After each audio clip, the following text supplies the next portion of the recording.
got a sort of 5-point plan that anyone can follow to get over stress and trauma in their lives. Talk me through it. Well, I think that, first of all, I want to make one thing clear. The quality of your life is the quality of where you live emotionally. Like, we all have a home.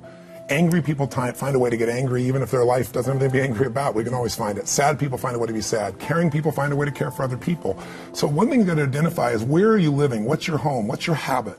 And then the way to change it is, when I was homeless, literally on my own, just getting started, I didn't have the internet, but I decided I had to go to a library and I had to feed my mind. And I always tell people the first stage is, weeds grow automatically.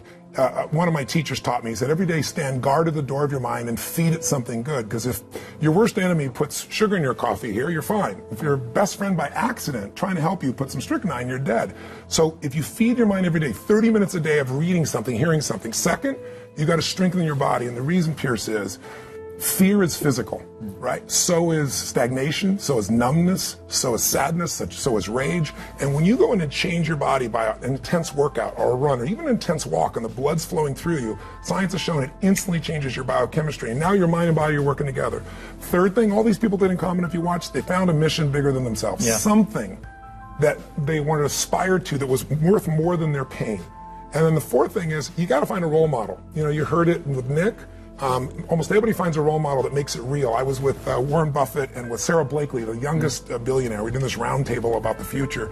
And when you listen to this woman, and when women meet her, they don't just love Spanx, her product that made her a billionaire. They love this woman because she's a role model of what's possible. Yeah. When you get a role model, it becomes real to you if you get a plan, you get a goal plan, and you take massive action. And the last step, number 5, there's always somebody worse off than you are. I don't care what you've done. So if you can go help somebody worse off, it puts your life in perspective, and it also reminds you life's not about me, it's about we. I always tell people, the secret to a great life, the secret to living is giving. And when you realize there's something in you still to give, even if you lost your legs, even if you've been through a horrific financial situation, your life can improve, but more importantly, you'll have a meaningful life because your life will contribute to other people. If you and I want to know what it takes to be happy, we have to understand what is our current blueprint of how our life's supposed to be. Now, what do I mean by blueprint? Well, we have a story in our head of how life's supposed to be. Some people's story is, you work hard in school, you become really great, you're a nice person, you're a good person, and then you grow up and you take care of yourself and you find the ideal man and you fall in love and you have a white picket fence and you have 3 perfect children and you live happily ever after. Somebody else's story, the old story was, you work really hard in school, you excel in college, you go to work for a big corporation, and you move up through the ranks until you're the president or chairman of the company, and you become successful and respected throughout life. These are some old stories. Obviously, the stories that we hear today of what people's lives are supposed to be like are completely diverse. We no longer have these little archetypes, but one archetype still seems to remain. And that archetype is, in order for you to really feel like you're enough, many people believe they have to achieve an enormous amount. They may do it in different ways. They may do it by building a company and taking it public when they're 27 or 25 years old, or they find and create a new technology, or they become a very special doctor. But we live in a culture in the West that teaches people that you're not enough unless you do something really special and unique, and we define special and unique in interesting ways. A school teacher is not special and unique. A mother who stays home with her children day and night, sculpting their minds, their bodies, their souls, and their future is not special. We live in a world today where we treat teachers like they're nobody and pay them accordingly, and we wonder why our children seem to have challenges in learning and growing or being engaged in school. When we spend thousands of dollars on some item like a computer, but what we look at overall, we invest in for the teacher and for that person who's the personal connection with them is so small. We live in a society where many women look down and say, well, you're just a housewife, you're just a mother. See, some of the pain we have in our society is not because there's one right or one wrong approach, but because we try to make everybody fit into some particular approach to life. Here's what's going to make you happy or make you unhappy in life. It's real simple. Let's do a quick test. If you're in a situation right now where you look at your life, I know there's an area of your life that you probably feel pretty darn good about. Even if you're not happy with your finances, I bet you feel damn good close to your kids. Or if you're not close to your kids, maybe you don't have any kids, maybe you feel really good about your career. If you're doing not so good in your career, maybe you got a really great body that you've trimmed down or strengthened up, or you really shaped yourself the way you want, muscularly, or in the way you look. Or if that's not happening, maybe you feel a really special connection with God, or really close to your mother or father or your family, whatever. Almost everybody has an area of their life they feel really good about if they're honest and if they're fair to themselves. What's an area of your life you really feel happy about? And I want you to think about it for a moment, truthfully. What's an area in your life today that if you wanted to be happy about it, you really could feel proud about it? You could feel like it's an area you're doing darn well in. And if you're really hard on yourself, there's still an area. What's an area? I want you to think of it right now. And I want you to think of that area, whether it's your body or your finances or your career or your intimate relationship or your relationship with your kids or your relationship with your creator, whatever it is. I want you to think about, why are you happy with that area of your life right now today? Why are you happy with that area of your life right now today? Really think about it. If you were in a seminar with me, I'd have you write this down. And if you can put me on hold here for a second, because I'd like to reveal to you what the formula is for happiness. And if I say there's a formula for happiness and here's what it is, you're going to go, yeah, sure, that's what he says. But if you put down the answer and we can see the formula is real without me telling you what it is, you get to look at your own life and say it matches. You're going to know this is right. So you could stop this right now if you want, put me on hold, and just write down what's an area of your life you're really, really happy about, you're really pleased with, or you could be if you wanted to focus on it. And why are you happy with that part of your life right now? Even if you're not happy with everything, what's the area you're happy with and why? Put me on hold right now, or if you're not going to do that, just think for a moment. Why? Specifically, be real. Why? Now, when I ask this, if you turn me back on now, if I ask this of an audience, I'll have people write this down for a few minutes, and I'll call on people, and I'll say, share with the person next to you first. What are you happy about, and why are you happy in that area? And be specific. And after they share, I'll have people stand up, I'll call on a variety of people, and I say, ma'am, tell me, what are you happy about? And she'll say, well, honestly, I'm really happy with my body. She goes, I never thought I'd say that, but I used to be so unhappy with it, and you know, I did some things, I pushed myself through, and now I exercise regularly, and you know, I'm not perfect, but I feel fit, I feel strong, I feel energetic, and that's really, I don't know, it just feels good to me. Now, I say to everybody, I'm now going to show you what the formula for happiness is, and it's real simple. I want to reveal it to you so you don't ever forget it. Whenever you're happy with an area of your life, it's because right now, your current life experience, I call it your LC, your life conditions, the conditions of your life conditions in that area match or are equal to your blueprint, your story, your belief about how life should be in that area. So this woman says to me, I'm really happy with my body because it's not perfect. Her blueprint is I don't need to be perfect, but it's so much better than it was. I'm fit and I'm strong and I have this energy. Her mental blueprint says I should be fit, strong, and have energy. I don't need to be perfect, but I should be that way. Well, when my life, my body matches how I think it should be, I feel good about my life. I'll ask somebody else. I'll say, you know, tell me an area you're happy with. Someone else will say, well, I'm really happy with my career. And why? Well, I'm doing better than I even thought I would be. I mean, I'm ahead of the schedule of where I hoped I'd be at this stage. I'm working at this level in this company, and I have these skills and this ability, and it's even better than I thought. Well, once again, listen, this person's happy with this area of their life because their current life conditions in the area called their career are even better than they expected they would be, better than their blueprint, better than their belief of how it should be. If it's really better, you tend to be over the moon. One woman would say, you know, I gotta tell you, I said, I'm the happiest I've ever been in my whole life. How come? She goes, because I have this man in my life and I'm in love with him and he loves me and I can be myself with him. And we have this incredible intimacy and this passion and we want to be with each other all the time and I never get bored with him. Well, what's her blueprint? You want to be with somebody that you can have total intimacy with, somebody who you love and loves you. Those are part of her rules, her beliefs of how it should be. She said, you know, it needs to be, I never want to be with anybody else. I want to be with them every moment. Her blueprint about how life should be and the way she lives, her relationship's even better than she hoped. When it's better than you hope, you're going to be totally excited. So think about this then. What's an area you're not happy with? Let's see if we can find the formula for unhappiness. If the formula for happiness is to be able to meet your expectations or exceed them, that really makes you excited, but to be happy, you gotta at least meet it. It doesn't have to be perfect, but if you generally are meeting what you expect you want from your life in that area, you feel good. Life conditions match blueprint, feel good. So what makes you feel bad? What creates pain, stress, frustration? Real easy way to figure it out. Answer this question.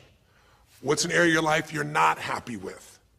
I mean, be honest with yourself. And even if your life is great in all kinds of ways, I'm sure there's an area you'd like to improve. Anybody who's honest, if they're doing great in their career, very often they don't take care of their body so much. If they're really focused on their body, very often they find themselves in a position where they're not spending enough time with their kids. Or if they're spending time with their kids, their intimate relationship's not doing so well. Because it's the nature of human beings to focus on areas they feel comfortable with and strong in and give those time. And the areas they don't feel so strong and they go, I don't have time for it. What they're really saying is, I don't feel very competent in that area. So what's an area of your life that you are not as happy with? I mean, it's healthy, honestly, to look at areas and say, I don't like it, I want more. This whole concept of a breakthrough is about how do I close the gap between where I am right now and where I want to be. That's what we're here to do. It's like, here's where I want to be, here's where I am. It's healthy to see there's a gap. That makes me have this hunger, this drive to grow, to feel alive, to expand as a human being. So what's an area you're not pleased with? Is it your body? Is it your finances? Is it your career? Is it your spiritual life or lack thereof in terms of feeling connected in that area? Is it your kids? Right? What's the area? What's the area that's not where you want it to be? And then answer for a moment, why aren't you happy with that area of your life right now? Why specifically today are you not happy with that area of your life at this stage of your time of your life? Again, you can stop this and write it down. Might be useful for you. Or if you're going to keep it running, you can stop it and you'll turn it right back on and I'll kick into it. Do that now. Or if you kept it running, then I'll give you what happens. I have people write this down and they don't like this exercise so much. Well, I don't like my body, or I don't like my finances, I don't like my career, I don't like the person I'm in a relationship with, I don't like myself the way I'm in relationships. Why? And they write it all down. Have people share back and forth. I call on people, and the lesson's pretty clear. I tell people in advance, here's the formula for unhappiness. I'll show you before you do anything else. When your life conditions, the way you're living your life today, does not match, it doesn't equal your blueprint, your story of how it's supposed to be, then you're going to have disappointment, frustration, or pain. If your life is way different than the way you think it's supposed to be, you can have enormous pain. If it's a little different, you might feel stressed. Make sense? So people stand up and they say, tell me, what's the area you're not happy with? And the person says, well, I'm really not happy with my finances. And I go, why? And they say, because I'm doing worse now than I was 5 years ago. I made mistakes in the market, and at this stage of my life, I should have this much money, and I don't have it, and I don't know how to change it, and it's making me crazy. And why are they crazy? You say, well, because they don't have their economic needs met. No, you cannot have your economic needs met, and you can still be okay, but when you have an idea, this is what my need is, and I did the wrong thing, my life doesn't match how I'm supposed to be, that's when people get a little crazy. See, think about it. If you grew up taking care of folding your own clothes, making your own meals, going to the store, doing the grocery shopping, cleaning the bedroom, cleaning the house, vacuuming, taking out the trash, and you did that your whole life, then if you have to do that later on, you don't feel like you have economic pain because you don't have a maid. But if you grew up in an environment where everything was done for you, you never have to work, and now suddenly you have to work incredibly hard to just pay enough money to pay your bills, and all of a sudden food is building up and the house is dirty and your clothes aren't folded and nothing matches, you might find yourself really angry and frustrated because you have a different story about how life's supposed to be than how it is. Someone else will say, well, I'll tell you why, because I'm in a situation now where, I'm 30 pounds heavier than I should be. Should be is the key word. There are people in all cultures who love being big. There are people that will walk around and someone else might think they're massively overweight, but they're going, I own this, honey, and they really, truly, they match their blueprint. Big is beautiful, because their idea is big is beautiful. I'm big, that's beautiful, matches my blueprint. Rock and roll, I'm happy as can be. Somebody else can look like a twig and be stressed out saying, I hate my body, because their blueprint says I should be the skinniest thing on earth and I'm not skinny enough. Am I making sense? When your life conditions don't match your blueprint, you're gonna have pain. But here's when you suffer. When I ask people, who here has been through the dark night of the soul? Who's been here in a situation where you feel like life isn't worth living? Or we feel like a pain that just will never go away? And a lot of people write down those experiences, like Joaquin. So you'll begin to understand what the issue is I'm talking about here. Joaquin, if you recall, was in a situation where this man felt like there was no reason to live. He couldn't work, he couldn't do anything, his life was worthless. Why did he think that? Because he had a blueprint. And his blueprint said, I need to be an NBA basketball player, at least a professional basketball player. I need to be able to make money and have this great lifestyle because that's what makes me worthwhile as a human being. That's what makes my family respect me, my mother, my uncles, my aunts. I'm the successful one in the family and I make the money. I support everybody. He's a good man. He didn't come just to be successful. He took care of his mother, his family. He tried to be an inspiration for people. Joaquin Hawkins is a man who was always going out on his free time and training kids and showing them the pathway to freedom, how they could play basketball and get free like he did and get out of the inner city. So this man is not a selfish man, but he knew this is the way to be worthwhile. This is the way to be able to give to people. This is the way to take care of your family. And all of a sudden, one night, what happened? That way was taken from him. He has a stroke. And in the middle of the night, his life conditions make it impossible to be who he has to be, or he feels like he's worthless. You get it? We have an identity. We have a story of how we're supposed to be. And if life somehow gets in the way of that story, we feel pain, but if we feel we have no control, that's when we go into suffering. See, it's one thing to say my life doesn't match my blueprint, I gotta lose weight. That might stress you out. Or my life doesn't match my blueprint, I'm not in a relationship, I gotta get in one. That might motivate you even. You might not like it, but you're gonna find a way to get in one. Or my career doesn't match how I should be, you could change it. But when you start believing that your life doesn't match your blueprint and you have no control to change it, you're helpless, that's when people suffer. And so this week, for your breakthrough, it's a chance for you to start to take a look at your blueprint anywhere you're really having pain. Hey, look, if you're doing great in some area of your life, celebrate it, of course, and I'm sure there are many areas you are. But life is really a series of growth spurts. I mean, two things in life make you feel alive: growing and giving. And what's really wonderful about this man, Joaquin, is he was constantly growing, trying to get better, trying to be a better teammate, a better basketball player. Think about it, when he didn't make the teams and he didn't make the NBA, he didn't give up, he worked even harder. The guy was always striving to become something. And he became it, and he achieved it, and then life took it from him. Isn't that the common denominator with so many of the people in the stories of this 6-part series that you saw, these 6 specials? I mean, Frank and Kristen had a blueprint of what life was supposed to be about. We're supposed to get married and have children, and we're gonna have our own business. And all of a sudden, life doesn't match the blueprint. And suddenly, there's depression. Because in their case, they said there's nothing we could do. But they were wrong.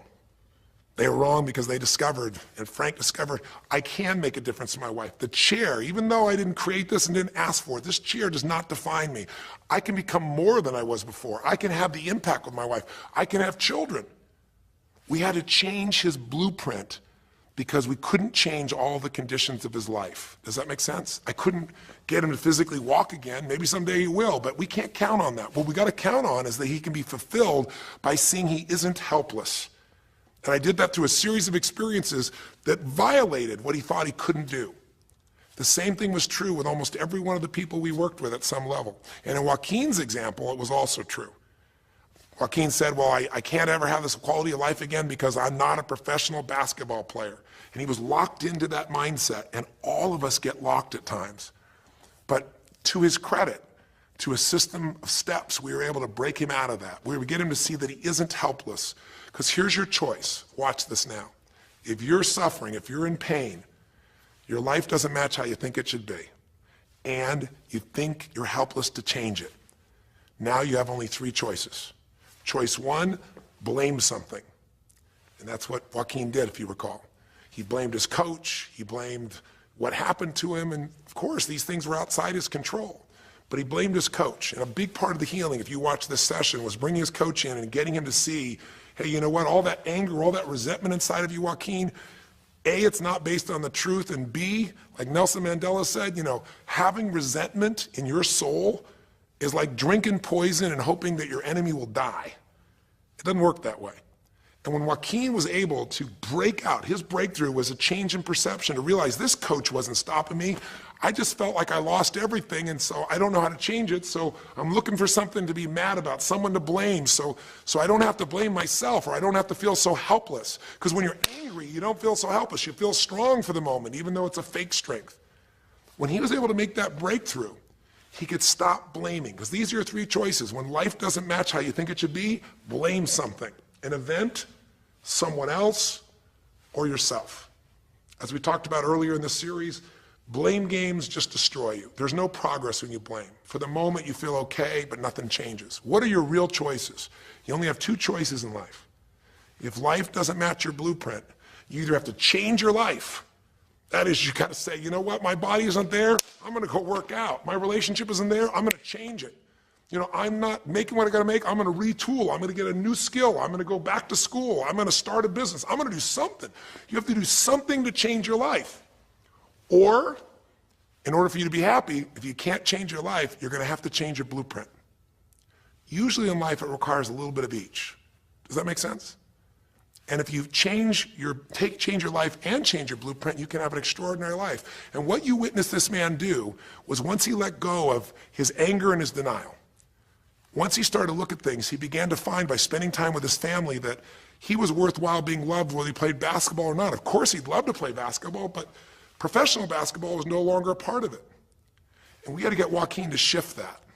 And Joaquin is a metaphor for all of us, because all of us are going to have times in our life when what we want or think life should be like isn't going to match how life really is. Those moments, if we blame, our life goes into pain. If we change, we can change our life and match our blueprint. But we have to also know when it's not within our control. And that's how we're able to make a shift and change what our story is for our life, what our expectations are, not by lowering them, but by changing what that model really is. I hope this makes sense to you. I'll give you a great example. Years ago, I do a lot of work with business people, celebrities, people of all kinds of walks of life. And I was dealing with a group of people, and they knew a very, very powerful celebrity. And to give that person privacy, I won't tell you too many details, so you can't figure out exactly who it is, but it would be a person who was very successful as a woman, who was extremely attractive by cultural standards, a woman who's had a lot of dear friends, a lot of deep respect. So great skill, great ability, extremely talented, quite attractive, quite wealthy in financial terms, and lots of great friends. This would be, for most people's idea, the ultimate blueprint. If your life matches that description, you must have an incredible life. But ironically, this particular individual, as famous as they were, was depressed all the time. They had seemingly everything, and yet the person was depressed. How do you get depressed when you're smart and you're strong and you're beautiful and you got great friends and you're rich and you're famous? Well, it's real simple. People said, I don't know what it is. Everyone's tried to help her. She's been through counseling. She's got all these different drugs. Nothing's working. She's taking antidepressants and she's still depressed, which is not uncommon, by the way. Because if you change the way you feel physically, but you still see your life doesn't match how you think it should be at some level, and you feel like you're helpless to change it, you're going to be depressed. So I said, bring her to me. I said, I can help her. I know that sounds like hyperbole, but I absolutely can help her. Well, how do you know that, Tony? Because I already know what the problem is.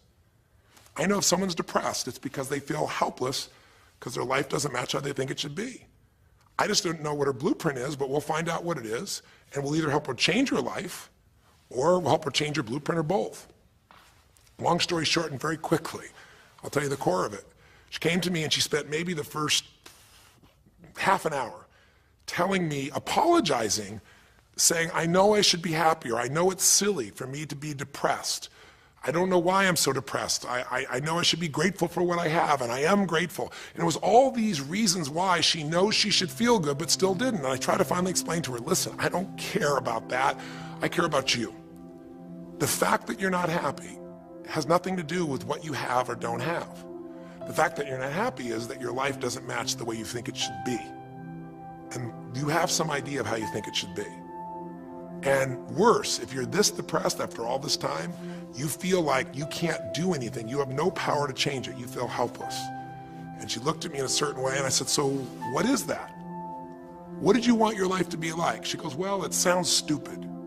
I said, it's not going to sound stupid to me. She said, well, I don't know, I just always, since I was a little girl, dreamed that I would be married and I would have 3 basically perfect children, and they would love me totally, and I loved my husband, he loved me. And I said, okay, so how's that working for you so far? And she said, well, I think you know, because she's a pretty famous person. She said, I'm divorced twice, I have no children, and I'm now X age. And to give you a clue, that age would be an age where having a child, your own natural child at least, barring a medical miracle, is not going to happen. So I said to her, well, why don't you just adopt? She goes, no, that's not it. And so what I had to dig under is, remember we talked in one of the earlier sessions about there's the surface problem and then there's the deeper desire or need. So I said to her, I said, well, what if you couldn't have the husband, but you could have the kids? And she smiled and she said, I'd take that.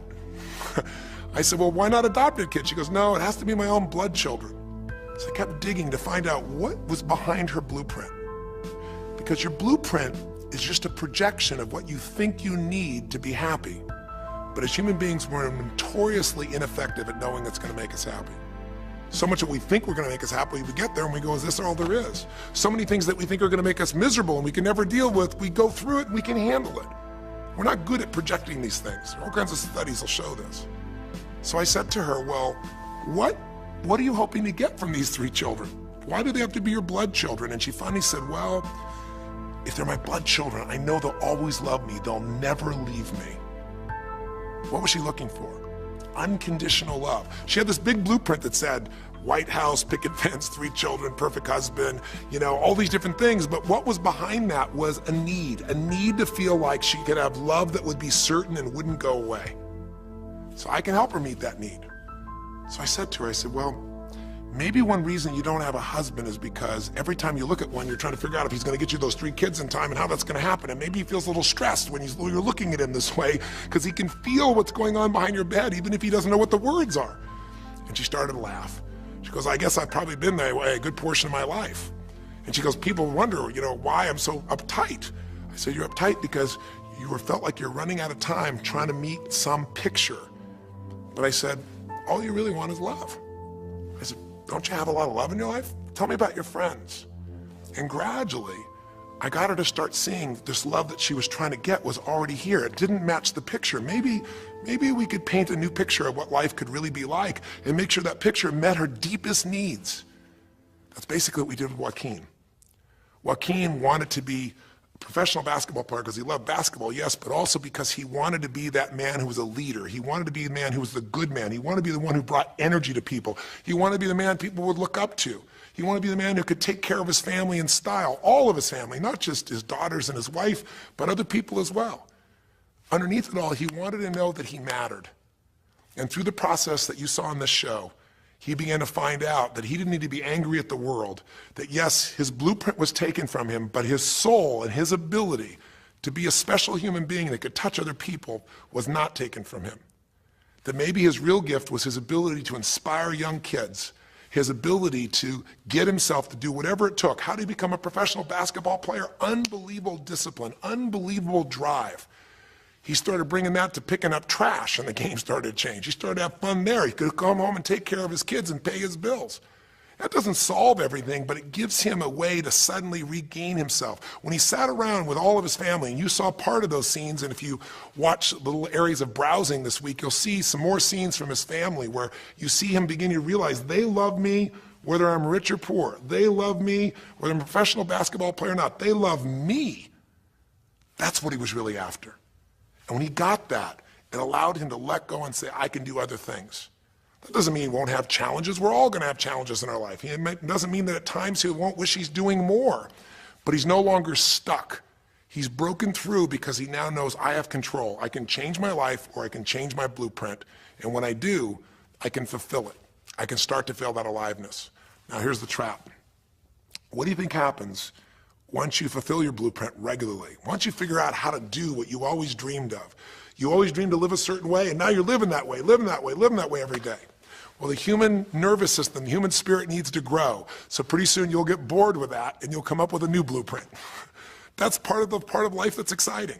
See, if you and I from this day forward are going to be happy, just remember what we've said. It takes 2 things, grow and give. A meaningful life comes from growing, that sense of progress, and it comes from having life not just be about me, but about we, doing something that makes me feel connected to other people besides myself. That growth, that sense of contribution fills a deep spiritual need that we all have. If you are unhappy in your life, you got three choices, really two. Blame, that's not a choice, it's not gonna work. Don't blame someone else, don't blame the event, don't blame yourself, just figure out what you're gonna do to change your life. That's my specialty. If you like my coaching or my team's coaching, come visit with us, come to an event, come get a coach, come through a program, and we'll guide you through it more than just a few minutes like this, and we'll do it directly, in an environment that'll shift you. Or change your blueprint. You're gonna have to rewire what's going on inside, and that's what we focus on as well. So I hope this journey has been an interesting one for you. I hope it's opened up your eyes to what it takes to go from where you are to where you want to be. It takes changing your emotional pattern. It takes bringing presence to your life. It takes realizing you have no problems compared to somebody else and putting your life in perspective. It takes the ability to deal with those extreme stresses that happen in your life by questioning your limiting beliefs. And again, we'd love to coach you and show you how to change those in a permanent way where it happens automatically, just like lifting weights so often until the muscle's always there and you find yourself able to follow through. It takes for you to be able to figure out how to deal with crisis and how to turn it around. It takes facing your fear. It takes pushing yourself through what used to stop you. It takes putting yourself in a position where you connect to what's more important than just yourself, what you value than just yourself. And it takes, I think in this case also, the ability to realize that no matter what happens to you, you're more than that moment. You're more than the story you think you're supposed to be. And that even when you're not matching what you think you need to be, maybe there's a reason for that. Maybe you're having to find a different part of yourself that's going to fulfill you at a much deeper level. Sometimes failing to get your goal gives you your destiny. I can't tell you how many people I've known over the years who had an idea of what they thought their life was supposed to be like, and they didn't achieve it, and they felt miserable and upset and frustrated, and one day an opening happened, and they went, oh my God, thank God that didn't happen. I think it's Garth Brooks had a great song, and it's a song about when he was in high school, and he was in love with this girl, infatuated with her, and she didn't even know that he existed. And he prayed to God every day that she would notice him, that she would fall in love with him.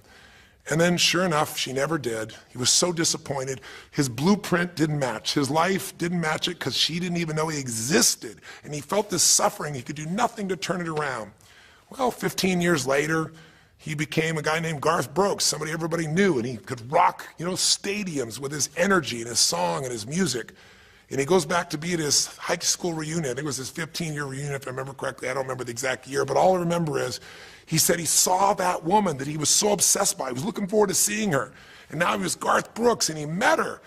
And after he met her and spent some time with her, he wrote a song called Thank God for Unanswered Prayers. Sometimes not getting your blueprint's the best thing that ever happened, because the disappointment drives you to find something more important inside of you.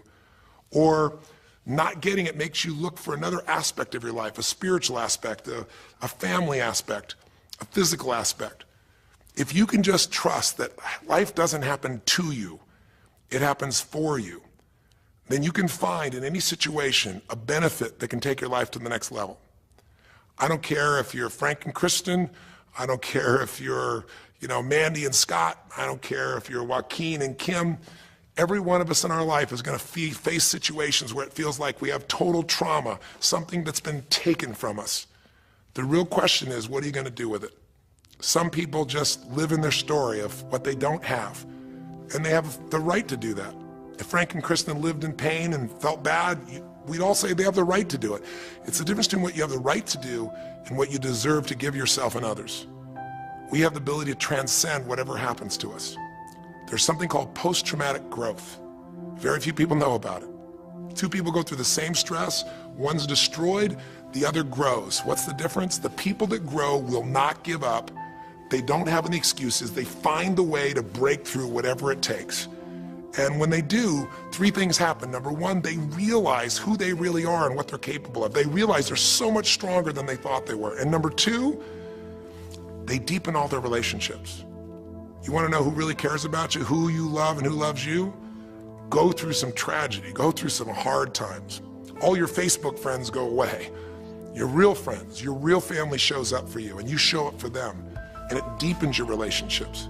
And the third thing happens, if you can push yourself through and break through whatever challenges life gives you, is each time you have a breakthrough, you get stronger. And it almost like builds a psychological immunity in you, where suddenly, all of a sudden, it's like stuff happens, and you know stuff's gonna happen, and you're not scared of it anymore.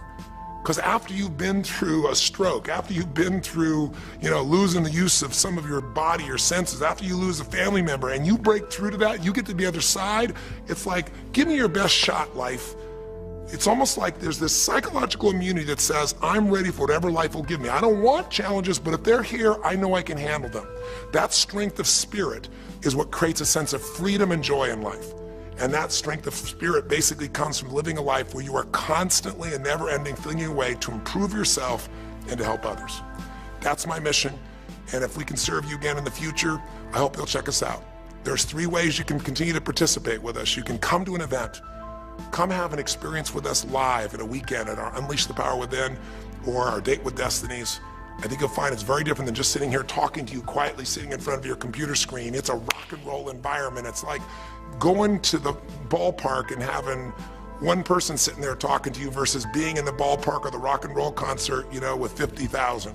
There's an energy and a power that comes from it. Second is there's immersion. Here we talk for an hour, there's distractions and emails. There it's total focus, and we go for immersion where literally what we did here over 6 weeks, a few little conversations, all that happens over and over again multiple times a day, and you get that shift. So come to an event or call up and get a coach. We have people that you can work with and have a free coaching session and make sure it's really valuable for you. But these are people that can check in with you to help make sure you break through, you make the changes you want to make in your career or your finances or your body or your emotions or whatever area matters to you. And finally, lastly, and probably most importantly, every day you got to feed your mind. Because every day most of us are turning on, some form of news. It shows up in our pocket, in our Blackberries or iPods or our iPhones, I should say. It shows up on, on your computer constantly. It chases us, and it rarely does a good idea interrupt you. Really what you have to do is pursue the ideas, pursue the experiences that are going to change your life. And we have a way to do it called net time, no extra time. I know I've gone long in this session, but I really want you to think about how can I get my life the way I want it to be? The way I do it is I figure out what my blueprint is and I update it for what life is. I change my life, match my blueprint, and suddenly my life feels full and alive.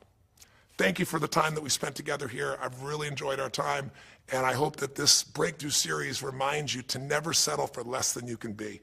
Never settle for less than you can give or you can share. Live strong, live with passion, and God bless.